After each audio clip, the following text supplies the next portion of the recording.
என் பேர் கோசியாசி. நான் 10th standard படிக்கிறேன். நான் வந்து கேர்ள்ஸ் கவர்மெண்ட் ஸ்கூலில் படிக்கிறேன். நான் வந்து ஒரு கதை சொல்ல போகிறேன். அந்த கதை பேர் வந்து இடம். ஒரு நாள் இரவு வந்துட்டு ஒரு குடிசையில் வந்துட்டு ஏழை இருந்தார். அப்போ வந்து கடுமையாக மழை பெஞ்சிச்சு. அப்போ சில நேரம் கழிச்சு ஒருத்தர் வந்து கதவை தட்டினார். அப்போ வந்து எனக்கு வந்து உள்ளே இடம் கிடைக்குமான்னு கேட்கும்போது இவர் வந்துட்டு எனக்கு கிடைக்கும், ஆனால் வந்துட்டு ஒரு ஆள் தான் படுக்க முடியும், ஆனால் 2 பேர் உட்காந்து பேசலாம், வாங்க உட்காந்து பேசலாம்னு சொல்லி பேசிட்டு இருப்பாங்க. அப்போ வந்துட்டு கொஞ்ச நாள் கழிச்சு இன்னொருத்தர் வந்து கதவை தட்டுவார். வந்து அவர் வந்து எனக்கும் கொஞ்சம் உள்ள இடம் கிடைக்குமான்னு கேட்கும்போது வாங்க அப்படின்னு சொல்லிட்டு 3 பேர் உட்காந்து பேச முடியாது, ஆனால் நின்றுட்டு பேசலான்னு சொல்லி பேசிகிட்டு இருப்பாங்க. நாள் நைட் ஃபுல்லாக மழை பெஞ்சிட்டு இருக்கும்.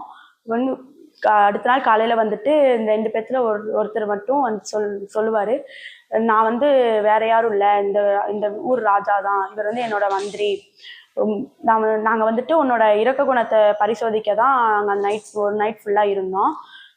உன்னை வந்து என்னோட நண்பராக விரும்புகிறேன். அதனால வந்து அவரை அரண்மனைக்கு கூட்டு போய் நல்ல நண்பராக சந்தோஷமா இருப்பாங்க.